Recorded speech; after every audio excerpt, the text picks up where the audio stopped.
Hi friends, इस video में हम कैप्टिव ग्लोबल के बारे में डिस्कस करेंगे। मेनली जो कैप्टिव ग्लोबल का जो आज ही कॉन कॉल हुआ है उसके बारे में डिटेल डिस्कशन होगा। इसका रिजल्ट के बारे में मेरा एक वीडियो है, वो आप देख सकते हैं। डिटेल एनालिसिस उस वीडियो में है। इस वीडियो में हम सिर्फ कॉन कॉल के बारे में डिस्कशन करेंगे। तो पहले इसका बिजनेस मॉडल देख लेते हैं। तो कैप्टिव ग्लोबल एक डाइवर्सिफाइड एक NBFC है। तो इसका अगर आप देखेंगे, इसका अगर बुक का मिक्स देखेंगे तो ऑलमोस्ट 45% इसका बुक है आपका गोल्ड लोन से। तो इसका मेजोरिटी बुक है गोल्ड लोन, और जो रिमेनिंग जो बुक है 55% इसमें आपके MSME है, फिर आपका कंस्ट्रक्शन फाइनेंस है और एफोर्डेबल हाउसिंग है। उसके साथ ये लोग को लेंडिंग और जो डिस्ट्रीब्यूशन यानी जो आपका इंश्योरेंस, फिर आपका कार लोन, इस तरह का डिस्ट्रीब्यूशन का काम भी ये लोग करते हैं।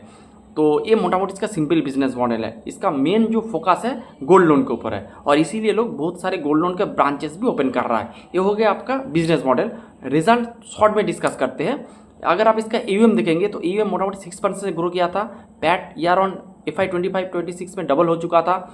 ROE इंप्रूवमेंट था, कॉस्ट ऑफ बोरिंग इंप्रूवमेंट था, आपका GNP NNP का नंबर इंप्रूवमेंट था। क्रेडिट कॉस्ट थोड़ा बढ़ा था, 0.7 है, वो भी अंडर कंट्रोल ही है, ठीक ठाक ही है।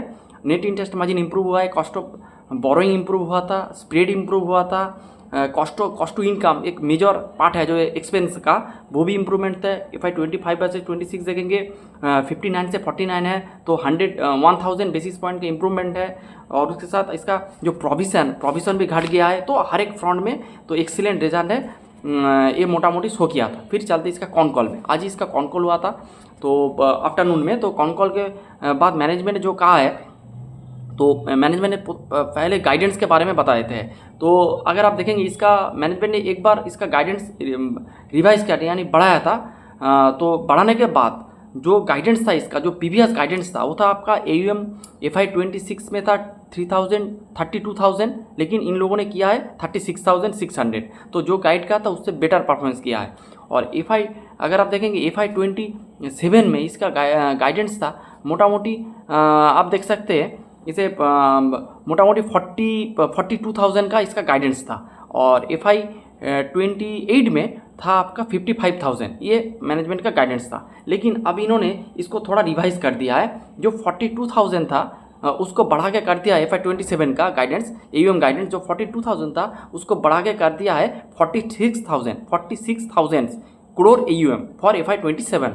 और FY 28 के लिए जो गाइडेंस था 55,000, वो बढ़ा के कर दिया है 57,000, यानी कि 2,000 करोड़ का AUM का बढ़ा दिया है ग्रोथ फॉर FY 28। तो ये बात है। तो इन लोगों ने कॉन्टिन्यूसली अपना AUM का जो गाइडेंस है वो बढ़ाते रहा है, रेगुलर बेसिस पे बढ़ाते रहा है। और उसके साथ मैनेजमेंट ने ओवरऑल मोटा मोटी कंजर्वेटिवली 30% ग्रोथ का गाइडेंस दिया है। लेकिन इसको पहले जो था FY 27 के लिए 26 के लिए वो था 35%।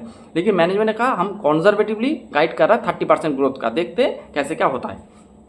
उसके बाद उसका जो MSME एफोर्डेबल हाउसिंग और कंस्ट्रक्शन फाइनेंस, इस तरह का जो सेगमेंट है उसका ग्रोथ मोटा मोटी 25% मैनेजमेंट का गाइडेंस है, जो कि बहुत ही अच्छा है। अगर आप दूसरे कंपनी के MSME सेगमेंट देखेंगे तो वो कुछ तो सिंगल डिजिट में ग्रो कर रहा है, कुछ 10% से ग्रो कर रहा है। तो इस तरह का बात है। लेकिन इसका ग्रोथ मोटा मोटी मैनेजमेंट ने कहा है 25% से इसके MSME ग्रो करेगा। गोल्ड लोन सेगमेंट 25 से 30, गोल्ड लोन नहीं सॉरी, आप एफोर्डेबल हाउसिंग 25 से 30, कंस्ट्रक्शन फाइनेंस 25 से 30 से ग्रो करेगा, जो कि बहुत ही अच्छा है। फिर मैनेजमेंट ने ये कहा है कि इसका जो ROE है, ROE FY 27 के लिए गाइडेंस है 4% का। और अगर आप अभी इसका ROE देखेंगे तो 3.5% है। तो ROE इंप्रूव होगा FY 26 में। और ROE का जो मैनेजमेंट का गाइडेंस है कि अबव 16% इसका ROE होगा FY 27 के लिए।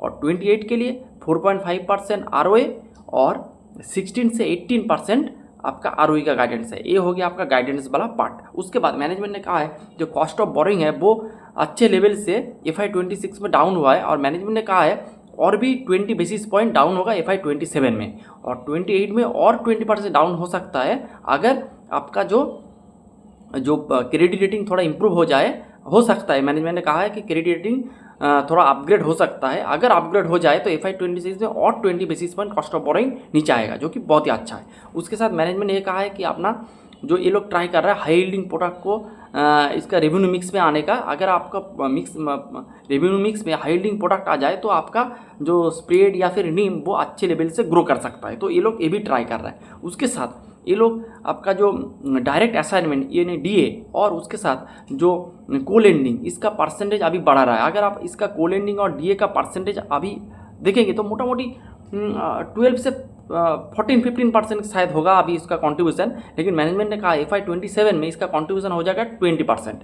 तो आपका जो डीए यानी डायरेक्ट असाइनमेंट और को लेंडिंग इसके बारे में मेरा शॉर्ट वीडियो है, क्या है आपका डायरेक्ट असाइनमेंट और क्या है आपका को लेंडिंग। तो आप मेरे शॉर्ट्स वाले सेगमेंट में जाके फंडामेंटल एनालिसिस करके एक प्लेलिस्ट है उसमें आप देख सकते हैं। उसके बाद जो मैनेजमेंट ने कहा इसका जो AUM मिक्स के बारे में मैनेजमेंट ने बताया कि इसका जो गोल्ड का अभी परसेंटेज मोटा मोटी 45% है। मैनेजमेंट ने कहा है ये FY27 में बढ़ के हो जाएगा आपका 50%। और जो बुक्स है जैसे आपका MSME है, अफोर्डेबल हाउसिंग है, कंस्ट्रक्शन फाइनेंस है, उसका कॉन्ट्रीब्यूशन मोटा मोटी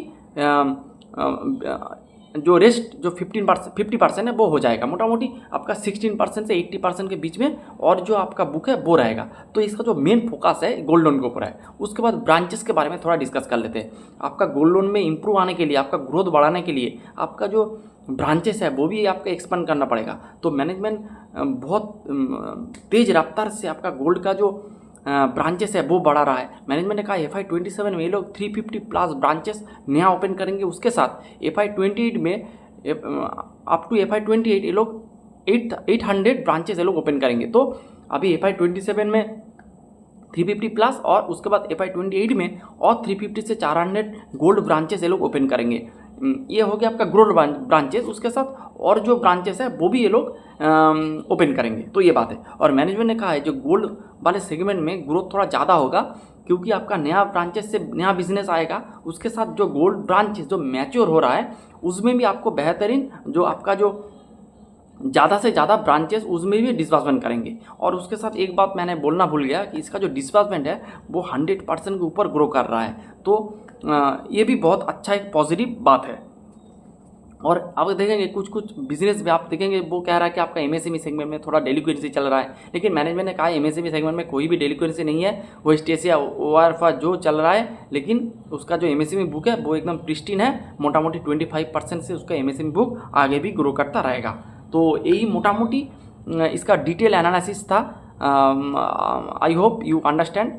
तो इसके बाद थोड़ा वैल्यूएशन अगर आप देखेंगे इसका वैल्यूएशन अभी 2.5 इसका प्राइस टू बुक रेशियो है। तो कुछ ज़्यादा भी नहीं है और कुछ सस्ता भी नहीं है, मोटा मोटी ठीक ठाक है। तो आप इस बिज़नेस को देख सकते हैं। तो बहुत ही अच्छा बिज़नेस है, आप इस बिज़नेस को देख सकते हैं, आप इसका एक्टिवली ट्रैक भी कर सकते हैं। उसके साथ और एक बात मैं एक कंपैरिजन करूँगा आपका कैप्री उसके साथ IIFL फाइनेंस और फेड बैंक फिनेंशियल के बीच। अगर आप देखेंगे तो थोड़ा कर देते हैं। तो अगर आप देखेंगे फेड बैंक फिनेंशियल या फिर IIFL फाइनेंस और आपका कैप्री, इन सभी का गोल्ड लोन का परसेंटेज मोटा मोटी 50% है। लेकिन और जो बुक है उसमें भी उसके MSME है, एग्रीकल्चर है, उस तरह का प्रोडक्ट है। लेकिन उस जो प्रोडक्ट है जो गोल्ड लोन के गोल्ड के सिवा और जो प्रोडक्ट है उसका ग्रोथ उतना ज़्यादा नहीं है। लेकिन कैप्री ग्लोबल का जो हर एक जो सिलेंडर है, इंजन का जो हर एक सिलेंडर है, हर एक सिलेंडर आपका फायर कर रहा है। इसीलिए मैं कैप्री ग्लोबल के ऊपर थोड़ा ज़्यादा बुलिश हूँ। लेकिन ये मेरा पर्सनल व्यू है, तो कोई रिकमेंडेशन वगैरह नहीं है। Please don't take it a buy sell का रिकमेंडेशन।